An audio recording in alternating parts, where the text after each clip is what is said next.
La roue du seau à Vadrouille laissa échapper un mince cri strident à travers le marbre à exactement 2h47 du matin quand Eliza Hartwell entendit les pleurs. La pluie martelait les fenêtres du sol au plafond du restaurant d'Ashford et les lumières de Manhattan nageaient derrière les rideaux d'eau, floues en quelque chose comme de l'or fondu.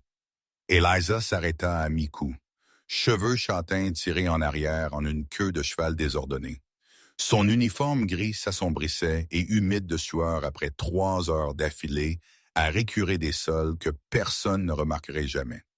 Elle était payée pour être invisible. C'était le travail. Pointé après minuit, quand de derniers riches clients trébuchaient dans leur voiture de ville. Frotter polir disparaître avant l'aube. Pas de contact visuel, pas d'interaction, pas d'existence.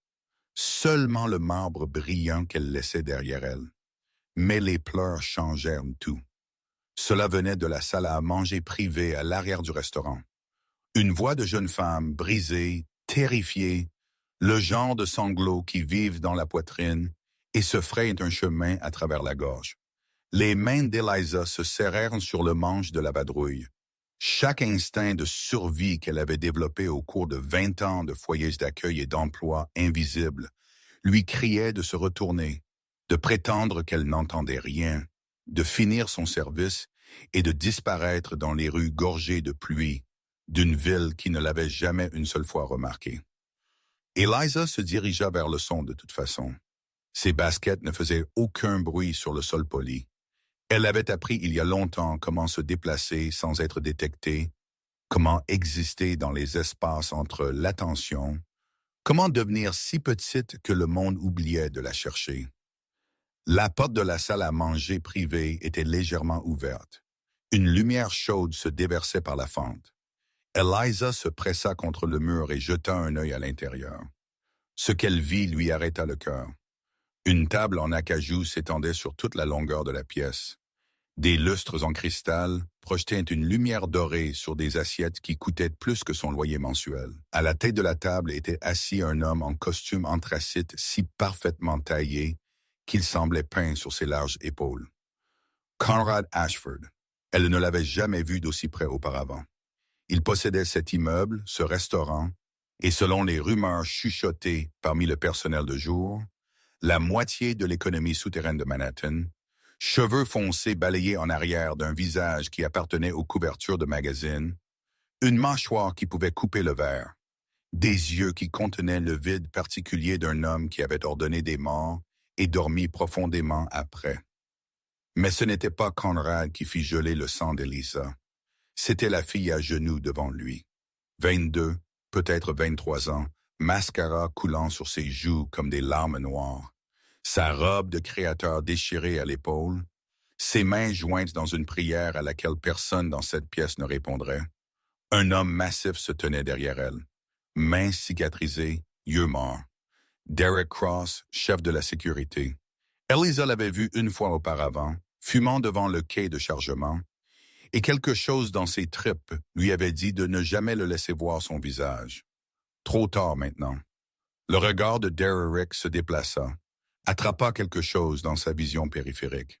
Le seau à glace en argent sur le buffet reflétait le visage terrifié d'Eliza comme un miroir déformant. Sa voix coupa les sanglots de la fille comme une lame à travers la soie. « Nous avons un témoin. » Eliza courut. Elle fit 4 pas avant que des mains ne lui agrippent les bras. Avant que la vadrouille ne cliquette sur le marbre, avant qu'elle ne soit traînée dans cette pièce dorée et jetée sur une chaise en face de l'homme le plus dangereux de New York, Conrad Ashford n'éleva pas la voix. Il la regarda simplement avec ses yeux noirs vides et prononça 5 mots qui arrêtèrent le temps lui-même. « Alors vous avez tout vu. » Eliza ne put pas répondre, non pas parce qu'elle avait peur. La peur l'avait quittée il y a 2 décennies, consumée dans un incendie qui avait emporté tout ce qu'elle aimait. Elle ne put pas répondre parce que Eliza Hartwell n'avait pas prononcé un seul mot en 20 ans. Et Conrad Ashford était sur le point de découvrir que la femme assise devant lui portait un silence plus profond que toute menace qu'il aurait pu jamais proférer. Si cette histoire vous a déjà accroché, écrasez ce bouton « J'aime » et partagez-la avec quelqu'un qui aime un bon mystère. Abonnez-vous maintenant et appuyez sur la cloche car ce qui se passe ensuite changera tout ce que vous pensez savoir sur le silence et la survie. Conrad Ashford attendit. La pièce sombra dans ce silence, brisée seulement par le tapotement régulier de la pluie contre les énormes vitres à l'extérieur. La jeune fille avait été sortie par la porte arrière à un moment donné, ses sanglots se dissolvant dans le couloir sombre comme si elle n'avait jamais existé du tout. Maintenant, il n'y avait que Conrad, Derek montant la garde à la porte et une femme élancée en uniforme gris assise en face de lui. Conrad se pencha en avant, ses mains jointes sur la surface de la table en acajou. Il avait posé sa question. Il attendait une réponse. Mais cette femme, Eliza Hartwell, selon le nom sur son badge d'employé, le regarda seulement avec des yeux étrangement creux. Pas de peur, pas de supplication, rien du tout. Conrad avait vu toutes sortes de personnes dans sa vie. Des hommes durs qui pliaient quand ils lui faisaient face à eux. De grands hommes adultes qui pleuraient comme des enfants quand ils comprenaient ce qui leur arrivait. Mais ce vide, ce silence absolu, il ne l'avait jamais rencontré. Il décida d'essayer une approche différente. Dans mon monde, les témoins ne survivent pas. Sa voix était égale comme s'il lisait un bulletin météorologique. Ils disparaissent. Leurs corps ne sont jamais retrouvés. Leurs familles passent le reste de leur vie à se demander ce qui s'est passé. Il fit une pause, l'observant pour une réaction. Il n'y en eut aucune, pas un frisson, pas une larme. Ce n'est pas une menace. C'est simplement comment les choses fonctionnent. Eliza ne parla toujours pas. Au lieu de cela, elle glissa lentement une main dans la poche de son uniforme. Derek se tendit aussitôt, sa main allant vers son arme, mais ce qu'elle sortit n'était qu'un petit carnet, sa couverture en cuir usé et adouci par l'âge, et un stylo à billes. Elle écrivit quelque chose sur la page, puis tourna le carnet vers Conrad. Mon nom est Eliza Hartwell, personnel de nettoyage de nuit. 3 mois. Conrad lut les lignes nettes, puis leva les yeux vers elle. J'ai demandé si vous pouvez parler. Pas qui vous êtes. Eliza reprit le carnet, écrivit une autre ligne et le lui montra. Je n'ai pas parlé en 20 ans. Pour la première fois cette nuit, Conrad Ashford fut vraiment surpris. Il se recula plus droit dans sa chaise, ses yeux noirs perçants se rétrécissant comme s'il essayait de lire la femme devant lui. 20 ans, 2 décennies, sans qu'un seul mot ne quitte ses lèvres. Il pesa sa question suivante pendant longtemps avant de parler. Vous ne pouvez pas parler ou vous ne voulez pas parler, Eliza écrivit. Les deux. Conrad se leva de sa chaise, son ombre s'étirant sur le sol de marbre, alors qu'il se déplaçait lentement autour d'Eliza comme un prédateur évaluant un adversaire. Ses pas faisaient à peine un son.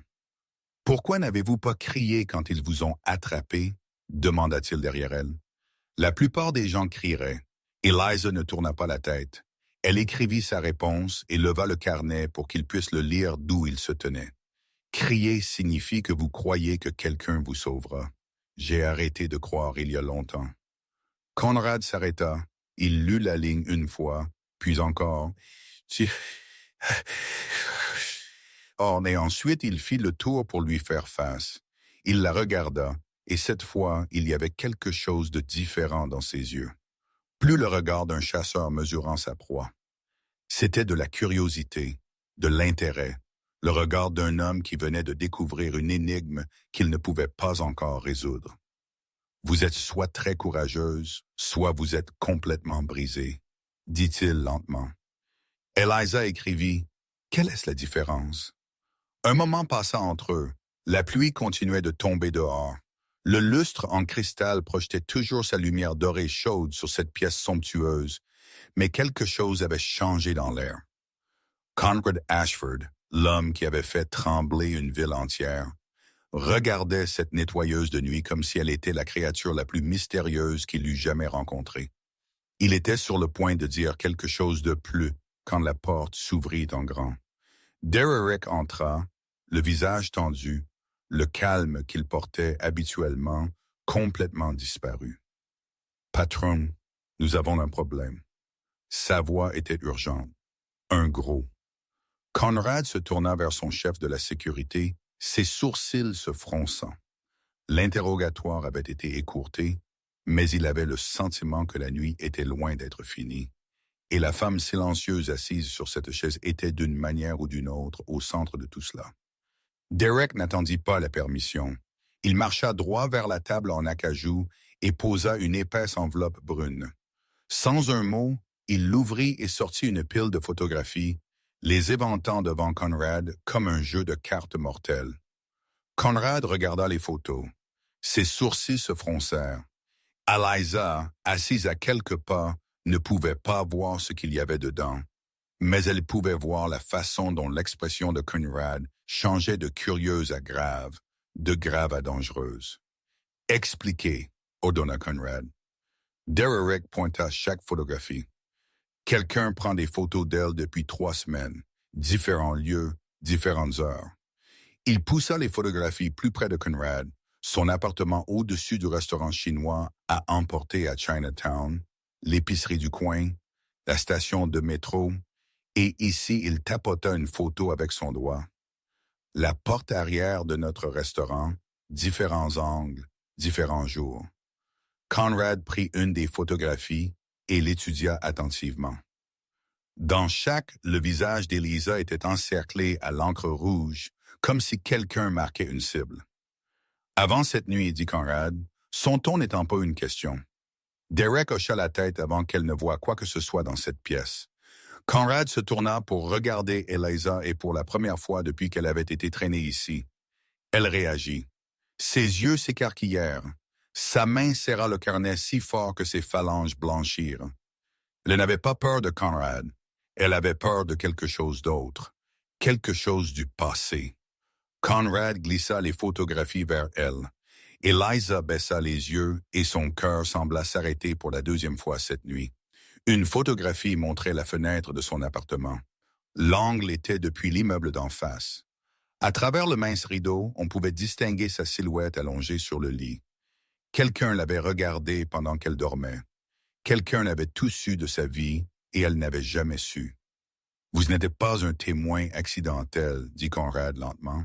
Chaque mot placé comme s'il emboîtait des pièces dans les bonnes fentes. « Vous êtes la cible. » Il se leva et s'approcha d'elle. « Quelqu'un vous voulait ici, ou voulait savoir quand vous seriez ici. » Il inclina la tête, l'étudiant comme s'il la voyait pour la première fois. « Qui êtes-vous vraiment, Eliza Hartwell? » Eliza leva son stylo, sa main tremblant légèrement alors qu'elle écrivait. « Je ne comprends pas ce que vous voulez dire.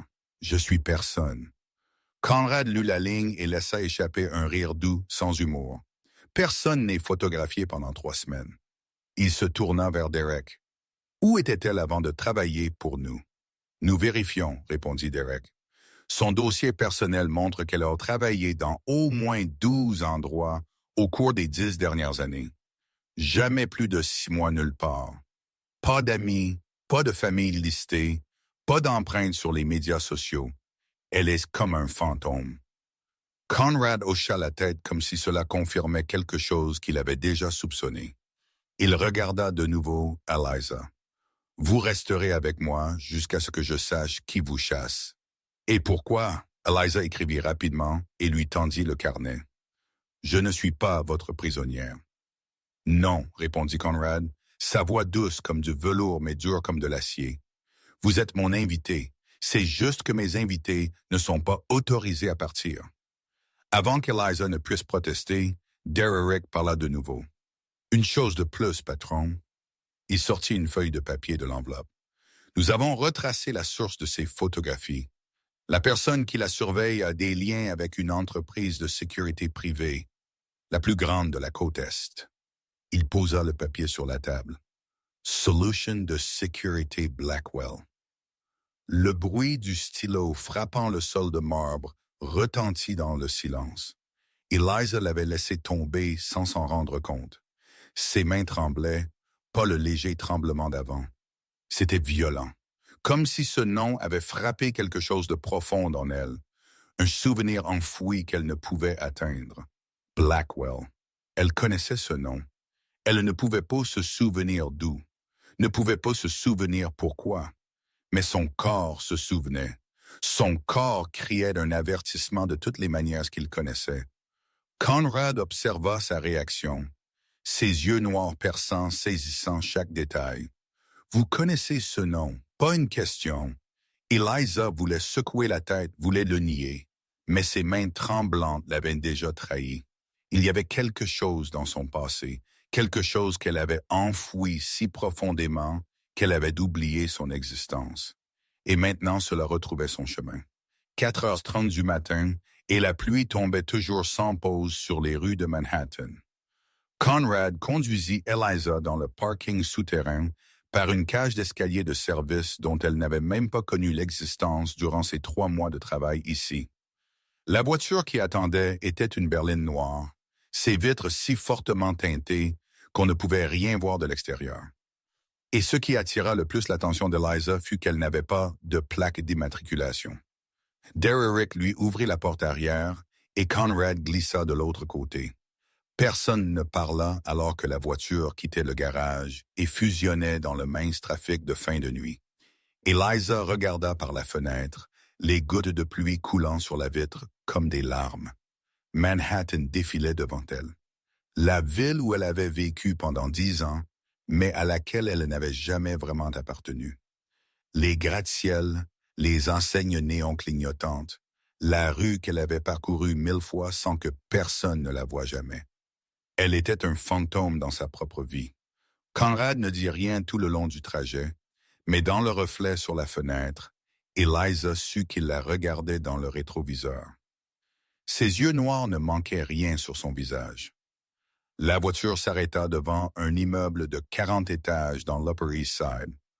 Pas le genre de pièce maîtresse étincelante que les touristes photographiaient, mais le genre de luxe tranquille pour lequel les gens payaient afin d'avoir le silence et l'intimité. Derrick les fit entrer dans le hall par une entrée latérale loin de la réception. L'ascenseur privé nécessitait à la fois une carte clé et un code pour fonctionner. Conrad entra une longue suite de numéros et les portes de l'ascenseur se refermèrent en silence. Le penthouse occupait les 2 derniers étages de l'immeuble.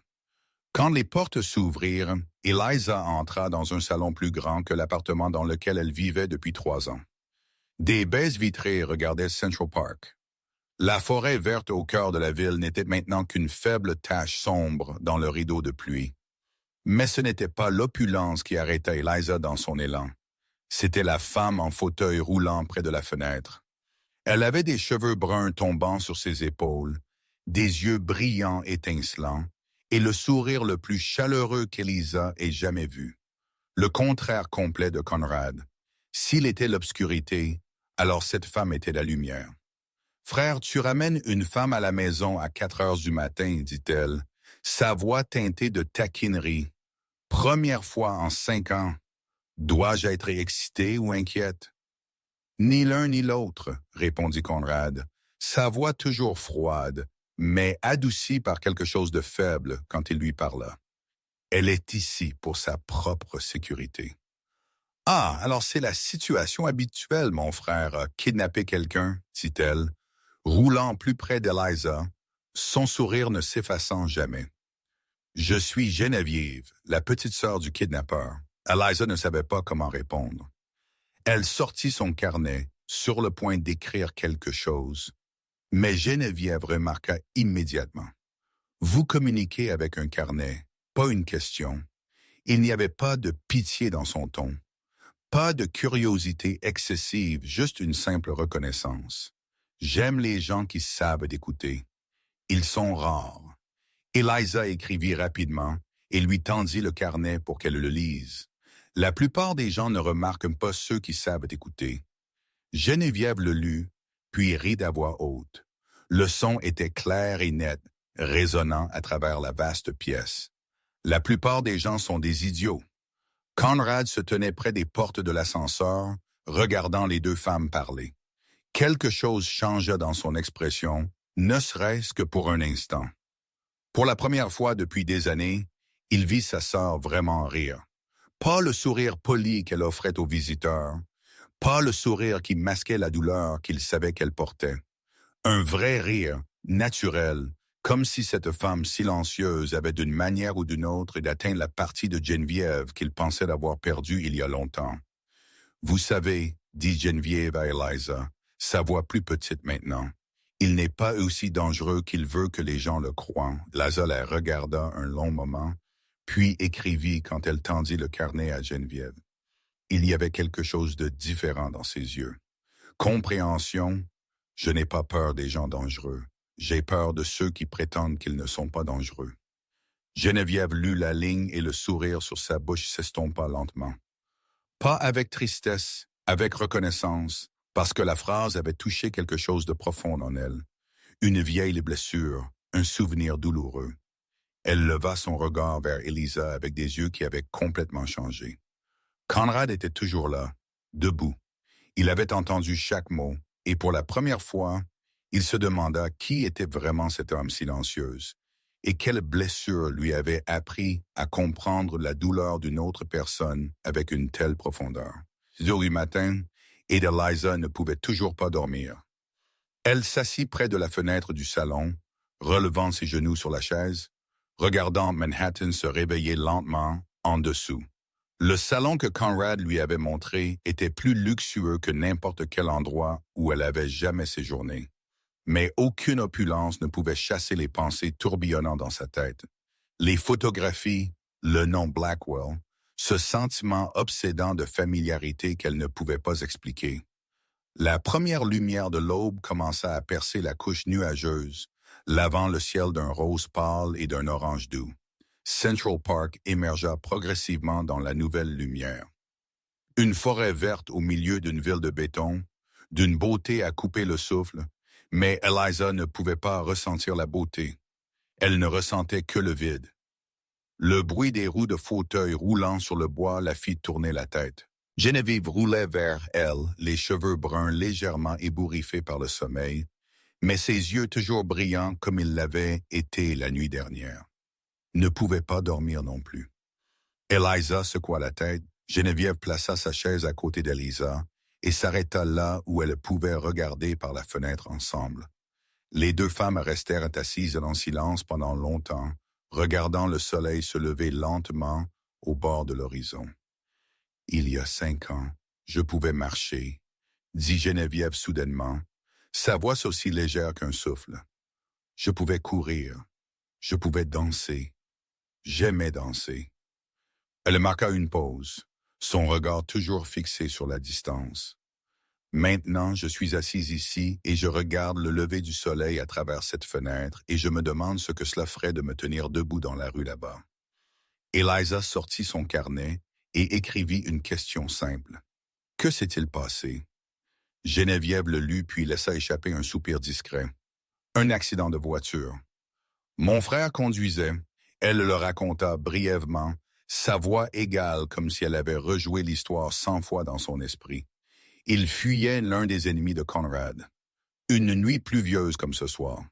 La route, elle était bloquée. La voiture se retourna et elle tomba par-dessus le bord. Geneviève s'est blessée à la colonne vertébrale, paralysée à partir de la taille. Conrad n'avait pas une égratignure. « Il se blâme, dit Geneviève.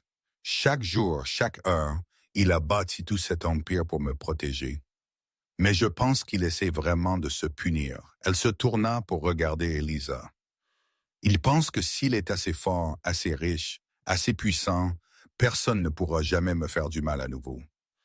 Mais je n'ai pas besoin qu'il soit fort. J'ai juste besoin de mon frère. » Le silence s'étira entre eux. Eliza baissa les yeux vers le carnet dans ses mains, le stylo reposant sur la page blanche. Elle ne savait pas ce qui l'avait poussé.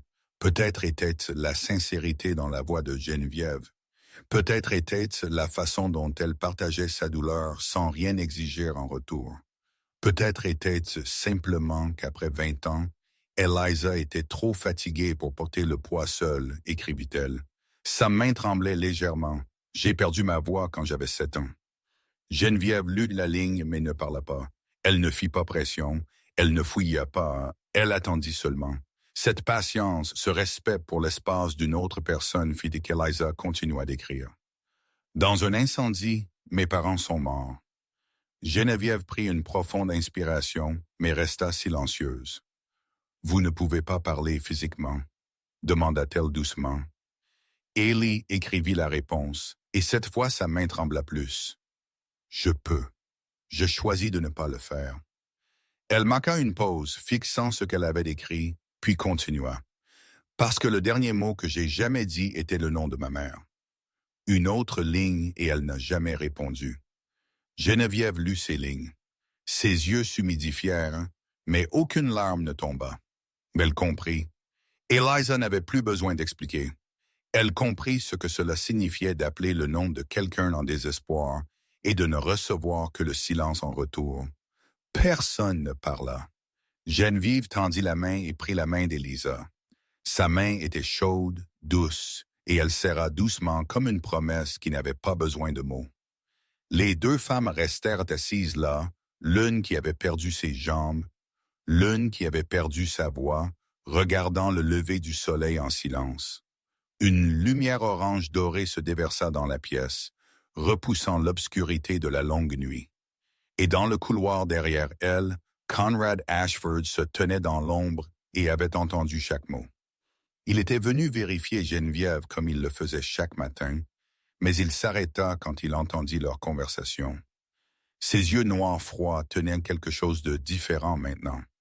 Douleur, compréhension, ou peut-être la réalisation que la femme silencieuse portait des blessures non moins profondes que celles de sa sœur.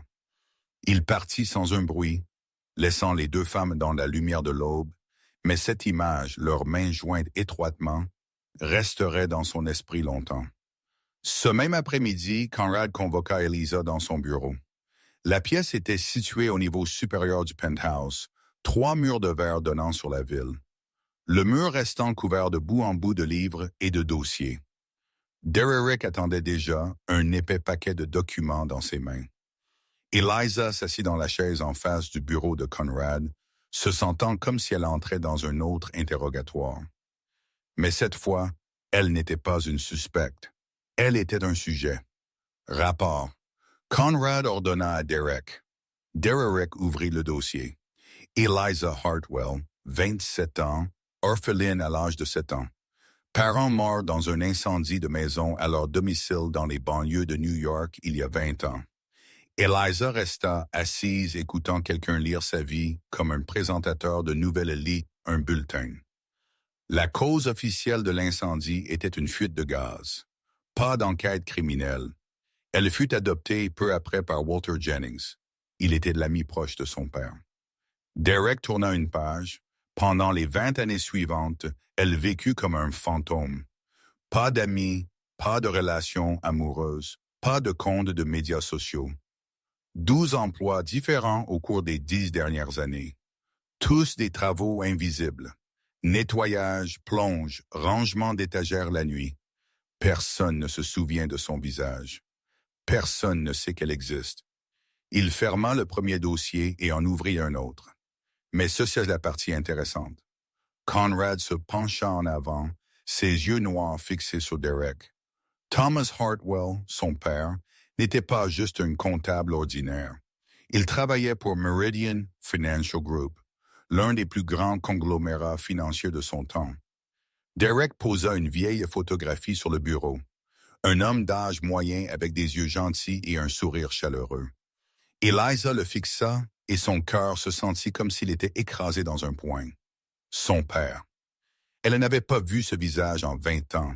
Le dossier de l'incendie était scellé par le FBI, continua Derrick. Cela n'est pas normal pour une simple fuite de gaz. J'ai réussi à pirater une partie de leur dossier. Il jeta un coup d'œil à Conrad, comme s'il attendait une réaction, mais Conrad hocha seulement la tête pour qu'il continue. Thomas Hartwell était un dénonciateur. Il découvrit que Meridian Financial blanchissait de l'argent pour le crime organisé à une échelle massive, des centaines de millions de dollars par an. Il a secrètement rassemblé des preuves pendant 2 ans, copiant des documents, enregistrant des réunions. Il prévoyait de tout remettre au FBI. Derrick fit une pause. La nuit précédant la remise prévue, la maison brûla. Thomas et sa femme moururent. Les preuves disparurent. Le FBI ferma le dossier. Eliza sentit la pièce commencer à tourner. Pendant 20 ans, Elle avait cru que ses parents étaient morts dans un accident. Pendant 20 ans, elle avait porté le chagrin sans savoir que quelqu'un avait eu l'intention de les tuer. Il y a plus, dit Derek. Meridian Financial Group a fusionné en une plus grande corporation il y a 18 ans, juste après l'incendie. Cette corporation est maintenant détenue par Harrison Blackwell. Le nom frappa de nouveau. Blackwell, le même nom attaché à la compagnie de sécurité qui la surveillait. Harrison Blackwell, répéta Conrad, sa voix pensive. L'un des hommes les plus puissants de la côte est. Il possède des banques, de l'immobilier, une entreprise de sécurité. Il a des liens avec des politiciens et avec la pègre. Personne n'ose le toucher. Il se tourna vers Eliza. Votre père n'était pas juste un comptable. Il essayait de faire tomber l'un des hommes les plus puissants de New York. Et cet homme vous chasse maintenant. Eliza leva son stylo, sa main tremblant si fort que son écriture en sortait tordue. J'avais seulement 7 ans. Je ne sais rien à ce sujet. Conrad lut la ligne, puis la regarda. Mais quelqu'un pense que vous savez quelque chose ou que vous avez quelque chose. Eliza voulait discuter. Elle n'avait rien. Juste une femme de ménage invisible avec un appartement vide et un vieux carnet. Pas de secret, pas de trésor, rien avec quoi marchander. Et puis elle l'entendit. Pas un vrai son, mais un souvenir. Une voix d'il y a 20 ans s'élevant du plus profond de son esprit. Froide, tranquille, sans une trace de sentiment. Où sont les documents, Thomas?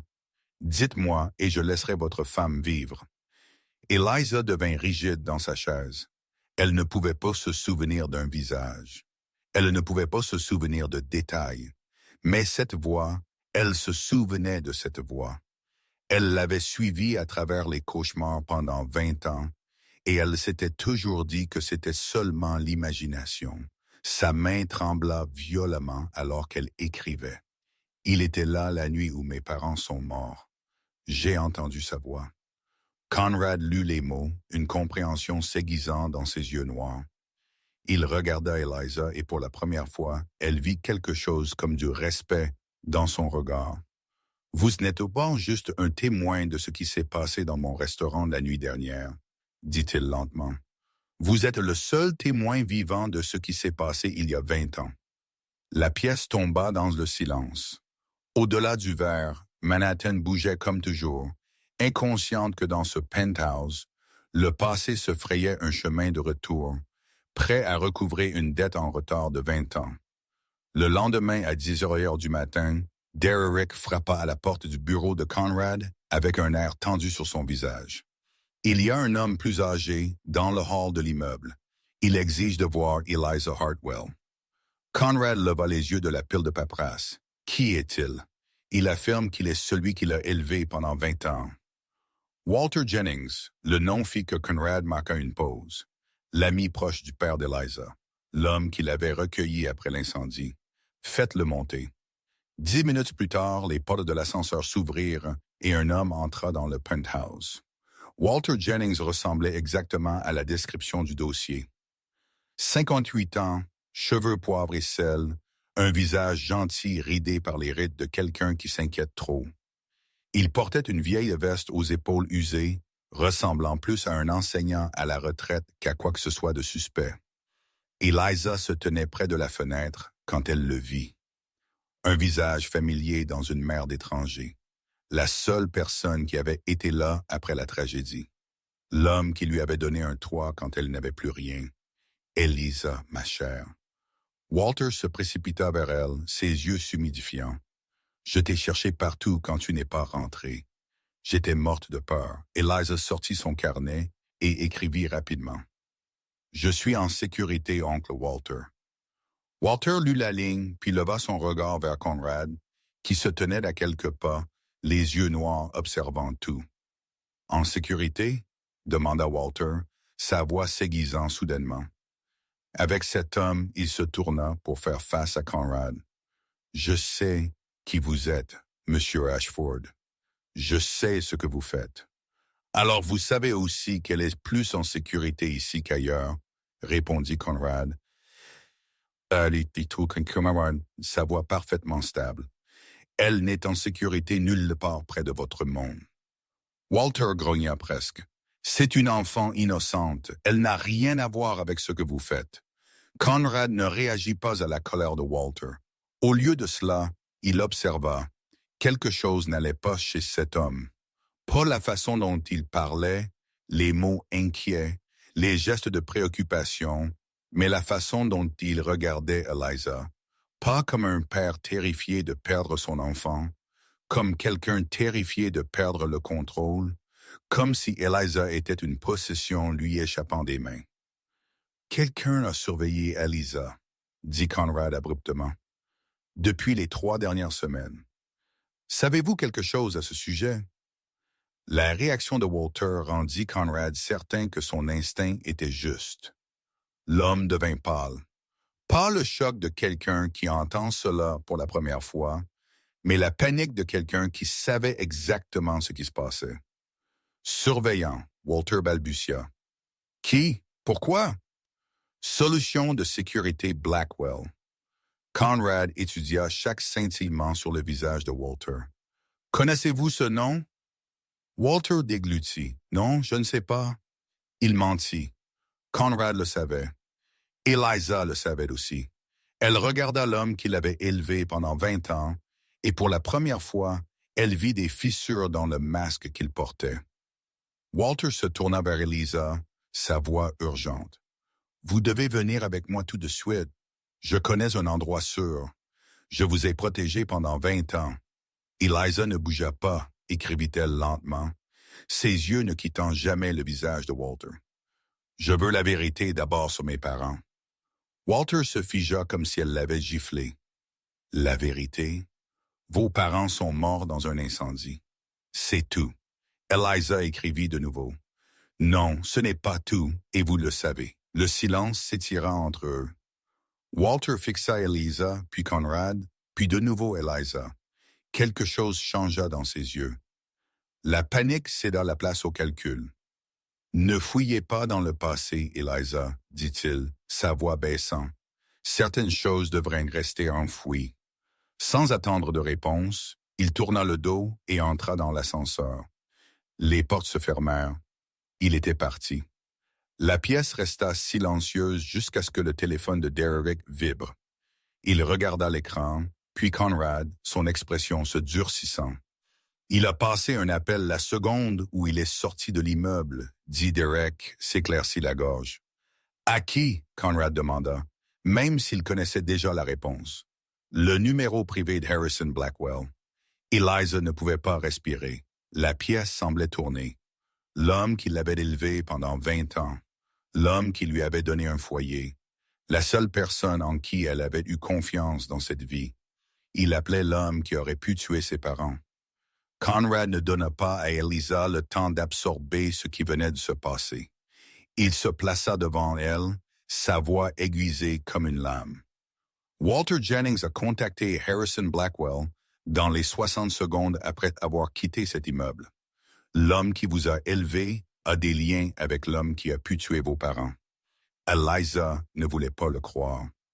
20 ans. Oncle Walter avait été là pendant 20 ans. Il lui avait appris à cuisiner. S'était assis à côté d'elle quand les cauchemars la réveillaient en sursaut. Avait été la seule personne au monde qui semblait se soucier de son existence.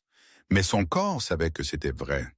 La façon dont il était devenu blanc quand il avait entendu le nom Blackwell.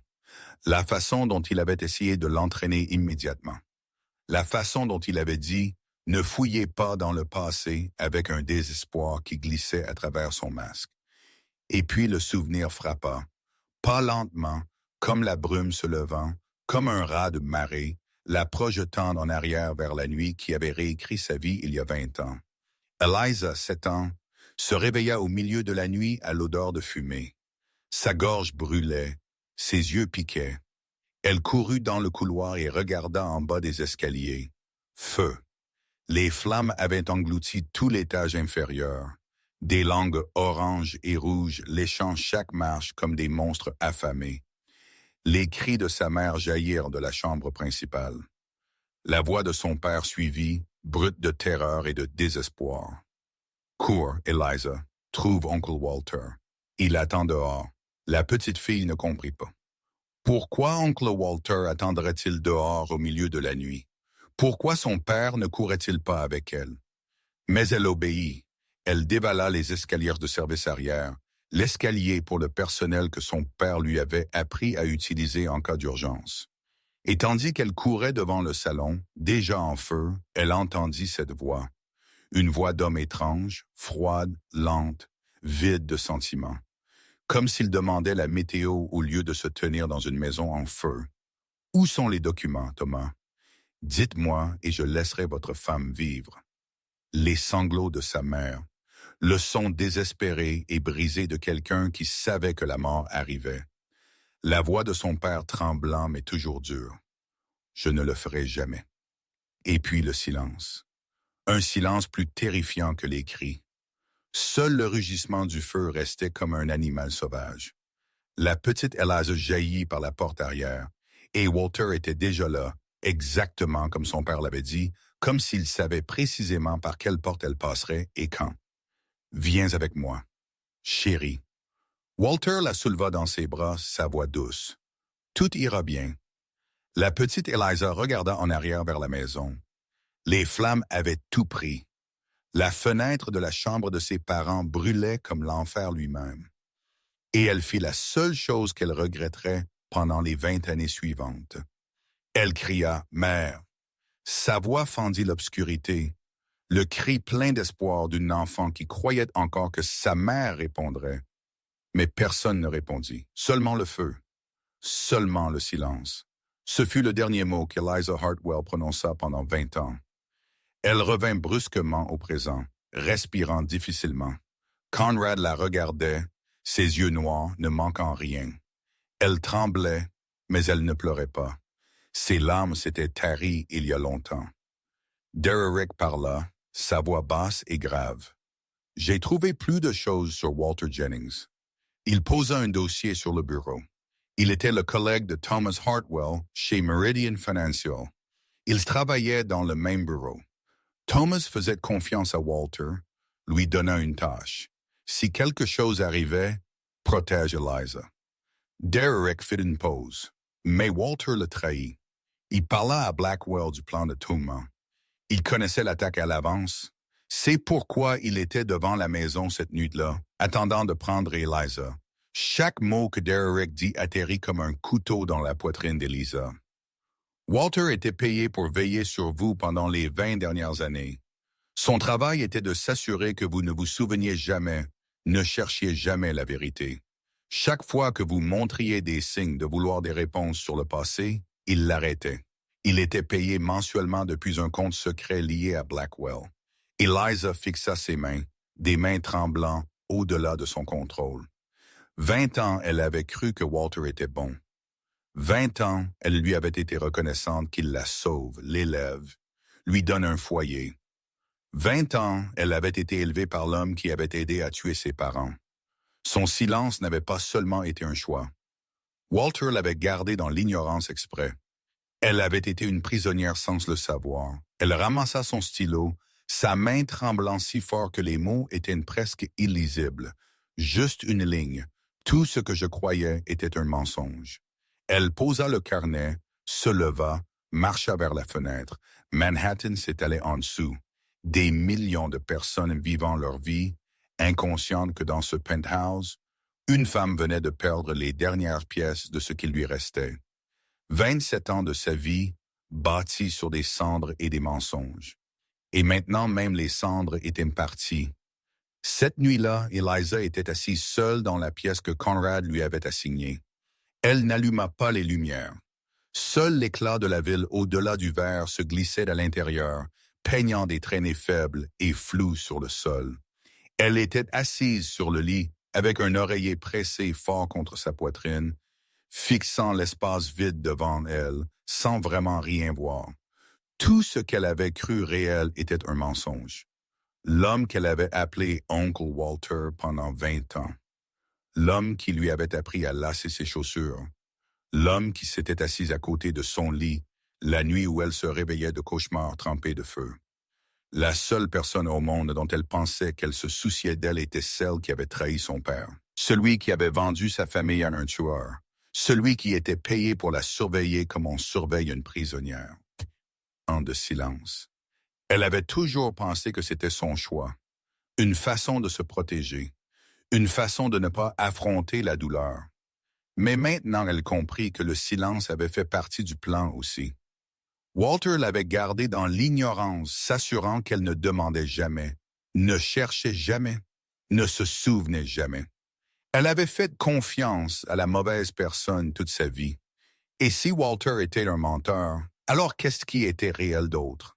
Que restait-il de ses souvenirs de ses parents, à part les fragments que Walter lui avait permis de garder? Qui était-elle si tout ce qu'elle savait d'elle-même avait été bâti sur la tromperie de quelqu'un d'autre? Des larmes commencèrent à glisser sur ses joues. Pour la première fois en tant d'années. Pas en sanglots, pas avec du son, seulement des larmes silencieuses, tombant comme si son corps avait oublié comment pleurer à voix haute depuis la nuit qui avait tout changé. Elle pleura en silence, de la manière dont elle avait vécu en silence pendant 2 décennies. Un doux coup la fit sursauter. Avant qu'elle ne puisse réagir, la porte s'ouvrit. Conrad entra, son ombre sombre contre le déversement de lumière du couloir. Il portait 2 verres d'eau et ne dit rien alors qu'il s'asseyait dans la chaise en face de son lit. Le silence s'étira entre eux. Conrad ne demanda pas si elle allait bien. Cela aurait été une question stupide, et ils le savaient tous les deux. Il n'offrit pas de réconfort creux comme tout ira bien ou je sais ce que vous ressentez. Il s'assit simplement là dans l'obscurité avec elle. Étrangement, sa présence la fit se sentir moins seule que n'importe quel mot n'aurait pu le faire. La nuit de l'accident, je pensais que Geneviève allait mourir, dit Conrad soudainement, sa voix basse et distante, comme s'il se parlait à lui-même plus qu'à elle. Je suis resté à l'hôpital pendant 3 jours. Pas de nourriture, pas de sommeil, juste à fixer à travers le verre de l'unité de soins intensifs et à prier un Dieu que je ne croyais même pas réel. Il marqua une pause. Ses yeux noirs se tournèrent vers la fenêtre, et je me suis fait une promesse que je deviendrais assez fort pour que personne ne puisse jamais blesser les gens que j'aime à nouveau. J'ai bâti tout cela. Il leva une main dans un petit geste à cause de cette promesse. Mais savez-vous ce que j'ai appris? Eliza le regarda, attendant. Le pouvoir ne protège personne. Il ne fait que changer le genre de menace que vous devez affronter. Plus de silence. Puis Conrad se tourna et la regarda directement. Harrison Blackwell a détruit votre vie. Walter Jennings a trahi votre père. Je ne peux pas changer ce qui s'est passé, dit-elle lentement. Mais je peux vous aider à trouver justice. Eliza prit le carnet de la table de chevet et écrivit dans l'obscurité. Pourquoi? Je ne suis rien pour vous. Conrad lut la ligne à la faible lumière de la fenêtre. Il fut silencieux longtemps, assez longtemps pour qu'Eliza pense qu'il ne répondrait pas. Parce que je sais ce que l'on ressent quand on est incapable de protéger les gens qu'on aime, dit-il finalement. Et je ne veux pas que quiconque traverse cela seul. Plus. Maintenant. Eliza regarda Conrad dans l'obscurité. Pour la première fois, elle vit l'être humain derrière le chef de la mafia, derrière les yeux froids et le costume coûteux. Il portait des blessures aussi.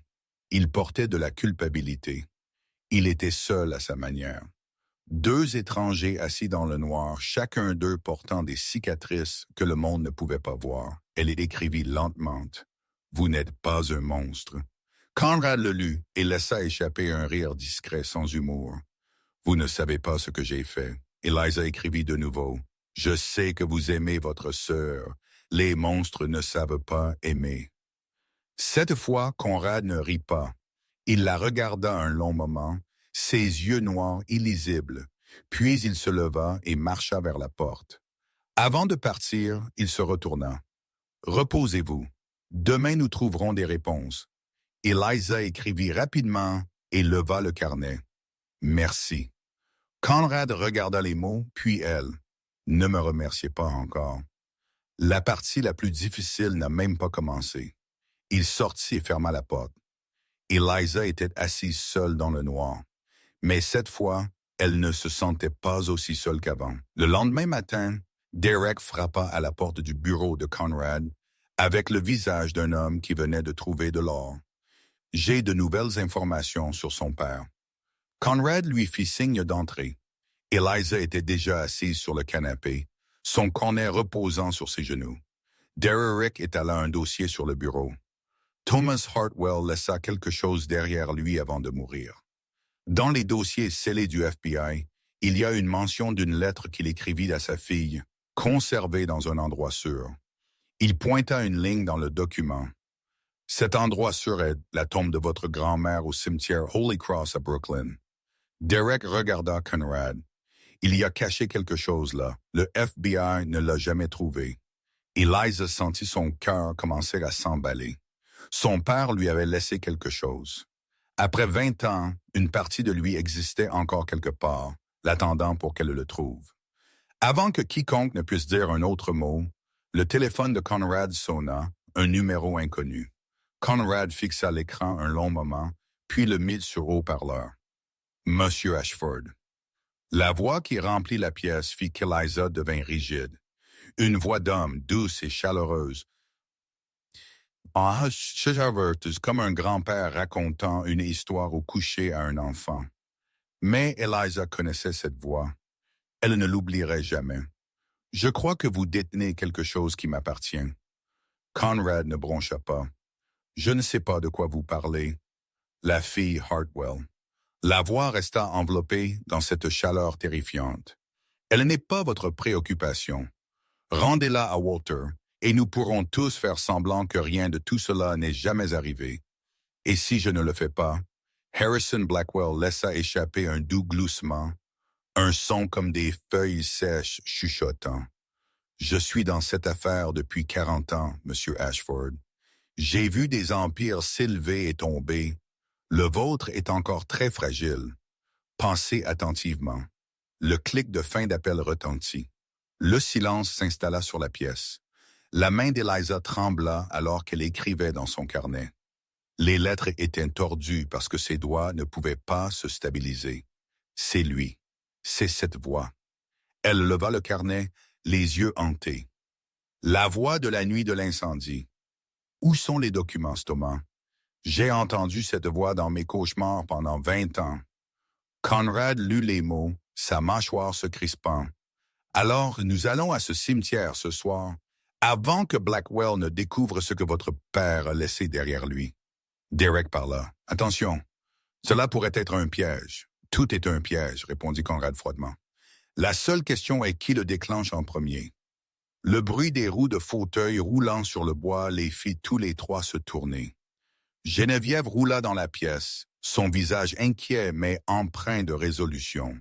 « J'ai tout entendu, » dit-elle à Conrad. « Sois prudent, frère. » Puis elle se tourna vers Eliza. Sans un mot, elle enleva le cardigan en tricot drapé sur ses épaules et le tendit à Eliza. « Alors, tu te souviendras que quelqu'un se soucie. » Eliza prit le pouls, sentant la chaleur encore retenue dans le tissu du corps de Geneviève. Pour la première fois en 20 ans, elle sentit qu'elle appartenait à quelque part. 1 heure plus tard, l'équipe de sécurité était prête. Eliza se tenait près de la fenêtre, regardant les hommes de Conrad vérifier leur équipement. Elle écrivit rapidement et tendit le carnet à Conrad alors qu'il passait. « Vous n'avez pas à faire cela. C'est mon passé. Ma lutte. » Conrad lut la ligne puis la regarda. « Votre lutte est devenue ma lutte au moment où Blackwell a menacé ce que je protège. » Eliza écrivit une autre ligne, les yeux fixés sur lui. « Est-ce tout ce que je suis, quelque chose sous votre protection? » Conrad lut la question. Il ne répondit pas. Il la regarda seulement un long moment, ses yeux noirs profonds et lisibles. Puis il se tourna et s'éloigna, laissant la question suspendue dans l'air comme une promesse qui n'avait pas encore pris forme. 11 heures du soir, le convoi s'éloigna du penthouse. 2 SUV noirs se déplacèrent en silence à travers les rues de Manhattan. Conrad et Eliza roulant dans le véhicule du milieu. Derek conduisait, ses yeux fixés sur la route devant. Sur le siège arrière, aucun d'eux ne parla. Les seuls sons le doux tic-tac de la pluie sur les fenêtres et le balayage régulier des essuie-glaces. Manhattan glissa au-delà du verre. De lumineux gratte-ciel cédant la place à des quartiers plus sombres alors qu'il se dirigeait vers Brooklyn. Eliza regarda la ville défiler, la ville où elle avait vécu pendant 10 ans et qu'elle n'avait pourtant jamais vraiment vue. Après l'accident, j'ai failli tout quitter, dit Conrad soudainement, sa voix basse et lointaine. Vendu l'entreprise, disparu, trouvé un endroit où personne ne connaissait mon nom et vécu le reste de ma vie comme un homme ordinaire. Eliza se tourna pour le regarder, attendant dans le faible éclat des lumières de la rue. Le visage de Conrad semblait plus doux, moins comme un chef de la mafia et plus comme un homme fatigué. Mais Geneviève a dit quelque chose qui m'a fait changer d'avis, continua-t-il. Elle a dit, « Si tu t'enfuis, alors la perte de mes jambes ne signifie rien. Reste, basse-toi, fais en sorte que cela signifie quelque chose. » Conrad regarda par la fenêtre, les lumières de la ville se reflétaient dans ses yeux noirs. Alors je suis resté, je me suis battu, j'ai bâti tout cela, mais il y a des nuits où je me demande encore si j'ai fait le bon choix. Eliza sortit son carnet et écrivit dans la faible lumière. Vous lui avez donné une vie, un foyer, quelqu'un pour la protéger qui n'est pas insignifiant. Conrad lut la ligne puis se tourna vers elle. Et vous, Eliza, que ferez-vous quand tout cela sera fini? Eliza écrivit lentement, réfléchissant à la question. Je ne sais pas. Je n'ai jamais pensé si loin. Survivre a toujours été suffisant. Conrad le lut et tomba silencieux un long moment. Peut-être est-il temps que vous commenciez à penser à vivre, pas juste survivre. Avant qu'Eliza ne puisse écrire une réponse, la voiture ralentit. Ils étaient là. Le cimetière Holy Cross s'élevait de l'obscurité, ses vieilles grilles de fer rouillées. Des rangées d'arbres noirs de chaque côté s'éclaircit la gorge comme des siècles muets. Derek parla brusquement, sa voix tendue. « Patron, nous avons un problème. » Il pointa en avant.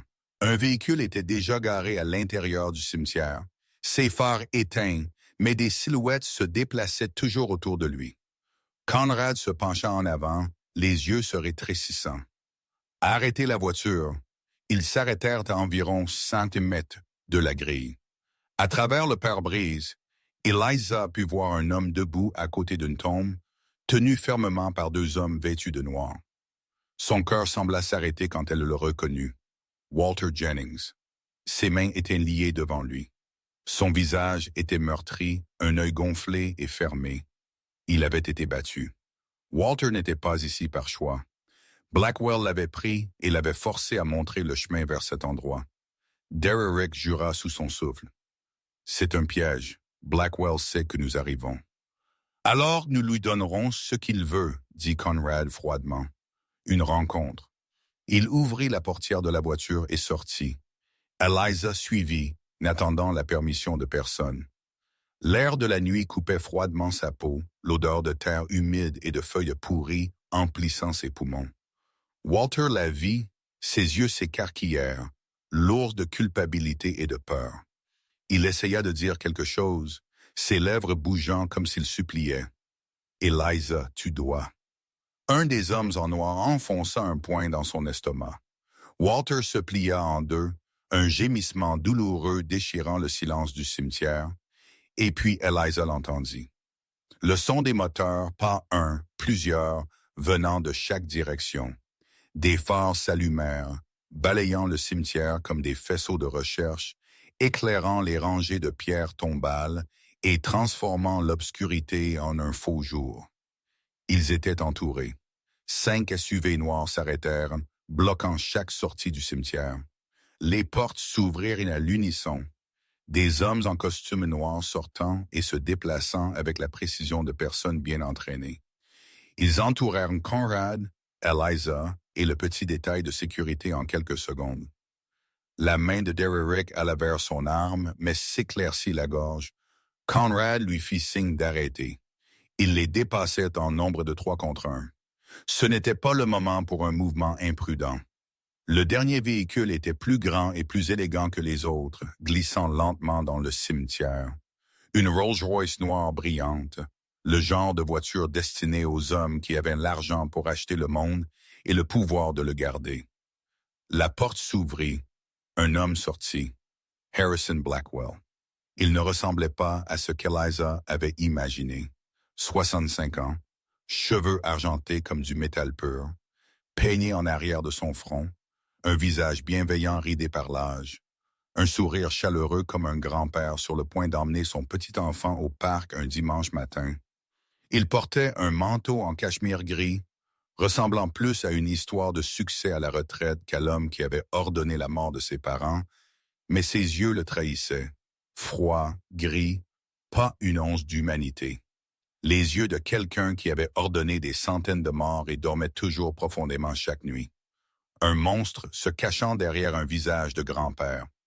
Harrison s'approcha, les deux mains rentrées dans les poches de son manteau avec une aisance qui donnait l'impression qu'il se promenait dans un parc au lieu de se tenir dans un cimetière près de minuit.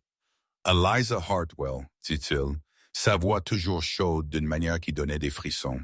« La fille de Thomas. Enfin, nous nous rencontrons comme il faut. » Eliza se tint droite, ne reculant pas, même si chaque instinct en elle lui criait de courir. C'était l'homme qui avait tué ses parents. C'était la voix qui avait vécu dans ses cauchemars pendant 20 ans. Et maintenant, il se tenait devant elle à moins de 10 pas. « Vous ressemblez tellement à votre mère », continua Harrison, ses yeux gris balayant son visage. Margaret avait des yeux comme ça aussi, pleins d'entêtement, pleins de feu. Il soupira comme s'il pleurait quelque chose. Quelle honte! Elle aurait pu vivre si votre père avait coopéré. Conrad s'approcha d'Eliza, son épaule effleurant la sienne comme un mur protecteur. Elle ne sait rien. Laissez-la partir. Harrison tourna son attention vers Conrad, le sourire chaleureux ne quittant jamais sa bouche. Conrad Ashford, le petit roi d'un petit royaume, dit-il, le mépris enveloppé d'un ton poli. Vous pensez pouvoir la protéger de moi? Je détruisais des hommes comme vous avant même que vous ne soyez nés. Conrad ne broncha pas. Que voulez-vous? Ce que j'ai toujours voulu? Harrison regarda de nouveau Eliza. Votre père était un fou, Eliza. Il aurait pu être riche. Il aurait pu vivre une vie longue et confortable, mais il a choisi de me trahir, de voler mes documents, de menacer tout ce que j'avais bâti. Ses yeux gris se refroidirent d'un degré de plus. Et maintenant, 20 ans plus tard, vous faites la même erreur. Où est-ce la preuve, Eliza? Je sais que Thomas l'a caché quelque part avant de mourir. Eliza leva son carnet, sa main tremblante, mais son écriture toujours claire. Elle le tint haut pour qu'Harrison puisse lire. J'avais seulement 7 ans. Harrison lut la ligne et fit un doux rire. Mais vous n'avez plus 7 ans et votre père était un homme intelligent. Il ne cacherait pas quelque chose d'important sans le dire à quelqu'un. Il inclina la tête, l'étudiant comme une proie. Ce quelqu'un, c'est vous. Harrison jeta un coup d'œil vers la tombe où Walter était agenouillé, toujours immobilisé par 2 hommes. C'est la tombe de votre grand-mère, n'est-ce pas? Je sais que Thomas y a caché quelque chose. Il regarda de nouveau Eliza, le sourire chaleureux toujours sur ses lèvres, mais sa voix se transformant en glace. Ouvrez-le. Montrez-moi ce que Thomas a laissé derrière lui. Il tourna son regard vers Conrad, où je commencerai à démonter M. Ashford pièce par pièce jusqu'à ce que vous coopériez. La tension montait à chaque seconde. Eliza compta rapidement dans sa tête. Les hommes de Harrison dépassaient ceux de Conrad de 3 contre 1. Derrick et les autres formèrent un cercle serré, complètement submergé par le nombre écrasant. Chaque issue avait été coupée. Walter était agenouillé au sol à quelques mètres, tremblant comme une feuille au vent. Le sang de la blessure sur son visage goûtait sur l'herbe mouillée. Il regarda Eliza avec des yeux pleins de culpabilité, comme s'il voulait dire quelque chose, mais n'osait pas ouvrir la bouche. Conrad se tenait devant Eliza comme un bouclier vivant, ses épaules rigides, sa main prête à attraper une arme, même s'il savait que ce serait un suicide. Harrison se tenait à environ 10 pas d'eux, attendant avec la patience calme d'un chasseur qui sait que la proie n'a plus nulle part où courir. « Je ne suis pas un homme déraisonnable, Eliza, » dit Harrison, sa voix toujours chaude d'une manière qui semblait ignoble. « Donnez-moi ce que votre père a caché, et tout le monde sortira d'ici ce soir. Vous pouvez retourner à votre vie invisible. » Lavant les sols, prétendant que vous n'existez pas, il inclina la tête, ses yeux gris se posant sur elle avec quelque chose qui ressemblait à de la pitié contrefaite. « N'est-ce pas ce que vous avez toujours voulu, être laissé seul? » Conrad grogna. « Elle a dit qu'elle ne sait pas. Elle ment, » répondit Harrison sans le moindre réfléchissement. « Ou elle ne s'est pas encore souvenue.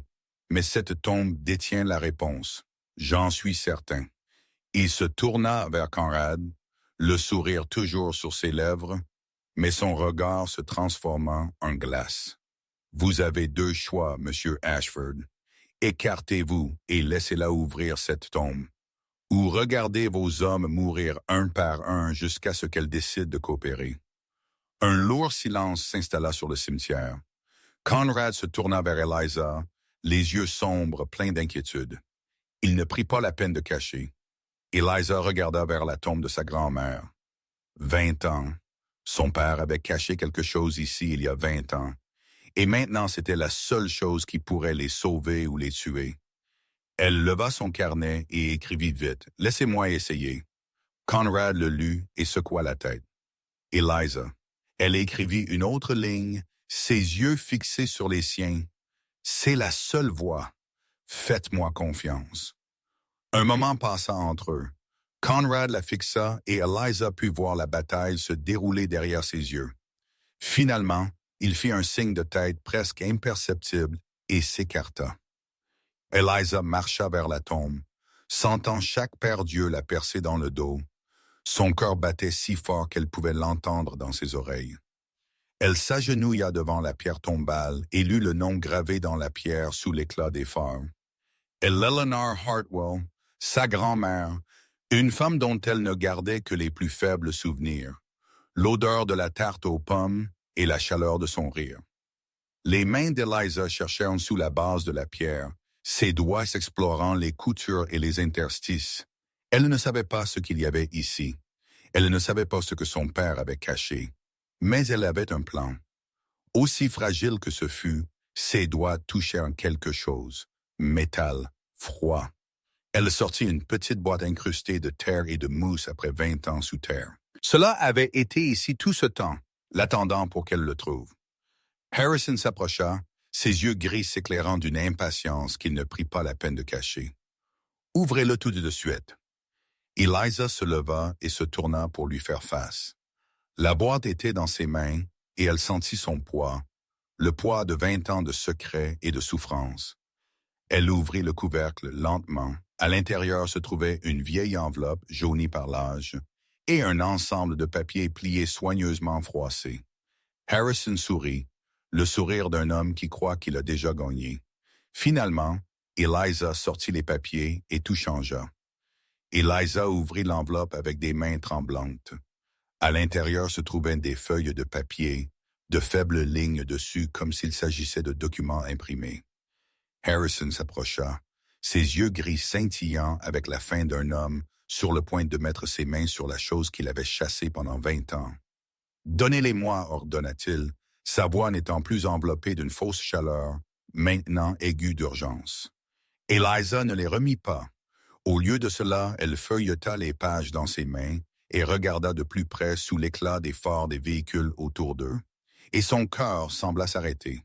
Ce n'étaient pas des documents, c'étaient des pages blanches, des douzaines de feuilles complètement vierges. Pas un seul mot sur aucune d'elles. Mais au fond, séparée de cette pile inutile, gisait une lettre manuscrite.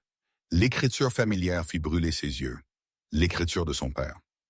Harrison arracha les papiers des mains d'Eliza avant qu'elle ne puisse réagir. Il les retourna un par un, ses yeux gris s'écarquillant davantage à chaque page blanche. Blanche, blanche, blanche, rien. Qu'est-ce que c'est? Il rugit. Le masque bienveillant disparut en un instant, remplacé par une fureur déchaînée. Où sont les documents? Il jeta les pages au sol et elles se dispersèrent sur le vent de la nuit comme des papillons blancs. « Cela ne peut pas être, » dit Walter. Walter parla de là où il était agenouillé, la panique brisant sa voix. « Cela ne peut pas être tout. Il m'a dit que la preuve était dans la tombe. » Harrison se tourna brusquement vers Walter. Son visage rougit de rage. Il ne ressemblait plus à un grand-père gentil. Il ressemblait à ce que le vrai monstre en lui était enfin sorti à la lumière. « Vous m'avez dit que vous saviez où c'était, » grogna-t-il, traquant Walter, chaque pas martelant comme un tambour de guerre. « Je pensais le savoir, » balbutia Walter, se recroquevillant sur lui-même. Thomas ne l'a jamais dit clairement. Il ne fait qu'insinuer. Inutile. Harrison siffla à travers les dents serrées. Pendant qu'Harrison était distrait, Derrick fit signe à son équipe. Petit mouvement presque impossible à remarquer, mais Eliza les vit commencer à changer leur position. Conrad se rapprocha d'elle, son épaule effleurant la sienne comme une silencieuse réassurance. Et puis Eliza l'entendit. Des sirènes au loin. Au début, pas plus qu'un bourdonnement d'insectes grandissant plus fort à chaque seconde. Des lumières rouges et bleues clignotaient à l'extrémité de la route menant au cimetière. Plan B. Derrick avait discrètement alerté le FBI d'une fusillade au cimetière Holy Cross au moment où ils avaient réalisé que c'était un piège. Harrison le reconnut immédiatement. Il se tourna vers Conrad avec un regard de pure haine. « Vous avez appelé les autorités assurance, » répondit Conrad, sa voix parfaitement stable. « Vous pensez que le FBI me fait peur? » Harrison fit un rire sec, mais Eliza pouvait voir de la malaise dans ses yeux. « Je possède la moitié d'entre eux, mais lui et tout le monde là-bas connaissaient la vérité. Cela ne pouvait plus être nettoyé. Trop de témoins, trop d'hommes, et le FBI arrivait. » Dans le chaos, Eliza baissa les yeux vers la lettre encore dans sa main. La lettre que Harrison avait ignorée dans sa frénésie pour trouver les documents. Elle lut la première ligne, l'écriture de son père s'estompant, alors que des larmes qu'elle n'avait même pas remarquées commençaient à tomber. « Ma fille bien-aimée, Eliza, si tu lis cette lettre, cela signifie que je suis parti. » Et à ce moment, quelque chose changea à l'intérieur d'Eliza. 20 ans de silence. 20 ans à enterrer sa voix parce que le dernier mot qu'elle avait prononcé avait été le nom de sa mère, sans réponse. 20 ans à laisser d'autres personnes décider de sa vie, la gardant dans l'ignorance, la transformant en fantôme. Mais son père n'avait pas abandonné. Son père s'était battu. Son père était mort pour protéger la vérité. Et maintenant, elle ne serait plus silencieuse. Elle voulait parler. Elle voulait utiliser sa propre voix comme une arme. Elle voulait affronter l'homme qui avait tué ses parents avec la voix qu'elle avait enterrée pendant 20 ans. Eliza redressa la lettre dans sa main. Elle regarda Harrison Blackwell dans les yeux et elle ouvrit sa bouche. Conrad se tourna vers elle, les yeux noirs s'écarquillant de choc. Harrison marqua une pause, sa fureur brièvement remplacée par la confusion. Tout le monde dans le cimetière sembla se figer, attendant, et pour la première fois en 20 ans, Eliza Hartwell parla. Sa voix sortit rauque et fine, rouillée par 20 ans de désuétude. Comme une porte qui avait été verrouillée trop longtemps, enfin forcée de s'ouvrir. Ses gonds grinçant par manque d'huile. Mais chaque mot résonna clair dans le silence du cimetière, coupant à travers le vent, coupant à travers les sirènes de police, s'approchant, coupant à travers 20 ans de silence. Non, un mot, juste un seul mot, mais il brisa tout. Harrison Blackwell devint rigide comme si la foudre l'avait frappé. Ses yeux gris s'écarquillèrent, incapable de croire ce qu'il venait d'entendre. Vous pouvez parler. Eliza soutint le regard de l'homme qui avait tué ses parents, l'homme qui avait ruiné sa vie, l'homme qui l'avait transformé en fantôme pendant 20 ans, et elle répondit de sa propre voix. J'ai toujours pu parler. Sa voix trembla, mais elle n'était pas faible. Chaque mot était comme une balle finalement tirée après 2 décennies dans la chambre. J'ai choisi le silence, mais aujourd'hui, je choisis de parler. Elle baissa les yeux vers la lettre dans sa main, l'écriture de son père s'estompant sous l'effort, et elle lut à voix haute, sa voix se renforçant à chaque ligne, comme si 20 ans de silence se déversaient comme de l'eau d'un barrage rompu. À quiconque trouve cette lettre, si vous lisez ces mots, cela signifie que je suis parti. La preuve que vous cherchez n'est pas ici. Elle ne l'a jamais été. Elle est dans l'endroit le plus sûr que je connaisse, entre les mains de la seule personne qu'Harrison Blackwell ne suspectera jamais. Ma fille Eliza sait où elle est. Elle a toujours su. Elle n'a simplement pas encore souvenu. Et quand vous serez prête, vous vous souviendrez et vous finirez ce que j'ai commencé. Je t'aime, Eliza. Sois courageuse, Thomas Hartwell. Harrison se jeta vers elle dans une fureur. Vous mentez. Où est-ce la preuve? Conrad s'avança et le bloqua. Les deux hommes assez proches pour que leurs épaules se touchent presque, mais Harrison ne regarda pas Conrad. Il regarda à travers lui, se fixant sur Eliza avec les yeux d'un homme qui avait tout perdu. Dites-moi où elle est. Eliza le fixa en retour, et pour la première fois en 20 ans, elle sourit. Pas le sourire effrayé d'une proie devant un chasseur, pas le sourire brisé de la reddition, le sourire de quelqu'un qui récupère le pouvoir des mains qui l'avaient volé. Je ne sais pas où elle est. Sa voix était plus stable qu'elle ne l'avait jamais été. Mais maintenant, vous non plus. Et vous passerez le reste de votre vie à vous demander. Conrad parla, sa voix froide comme l'acier. Vous venez de menacer un témoin dans un cimetière public. Le FBI est en route. Tout ce que vous lui ferez maintenant ne fera que prouver que la preuve est réelle. Vous ne pouvez pas la toucher sans confirmer tout ce que son père a jamais dit de vous. Les lumières rouges et bleues clignotaient plus près, les sirènes déchiquetant le silence de la nuit. Harrison regarda autour et réalisa qu'il avait été acculé, non par des armes ou le pouvoir, mais par une femme qui avait été silencieuse pendant 20 ans et une lettre d'un homme mort. Il regarda Eliza une dernière fois, ses yeux gris brûlants de haine. « Ce n'est pas fini. » Eliza répondit de sa propre voix, la voix qu'elle avait enterrée depuis cette nuit il y a 20 ans. « Non, ce n'est que le début. » Harrison se tourna et marcha à grands pas vers la Rolls-Royce. Ses hommes suivirent, le convoi noir disparaissant dans l'obscurité quelques secondes avant que les premiers véhicules du FBI n'atteignent le portail du cimetière. Ce qui vint ensuite fut le chaos. Des projecteurs criaient des ordres. Des hommes en veste marquée FBI courant vers eux, et Walter Jennings fut menotté là où il était agenouillé. Il pleura quand il regarda Eliza, des larmes se mêlant au sang sur son visage contusionné. « Je suis désolé. Je suis tellement désolé. » Eliza tourna le dos. Elle n'avait pas besoin de ses excuses. Elle n'avait pas besoin de ses explications. Elle n'avait besoin de rien de l'homme qui avait trahi son père et l'avait gardé piégé dans l'obscurité pendant 20 ans. Elle se tint dans le cimetière à côté de la tombe de sa grand-mère, la lettre de son père encore dans sa main. Sa gorge brûlait.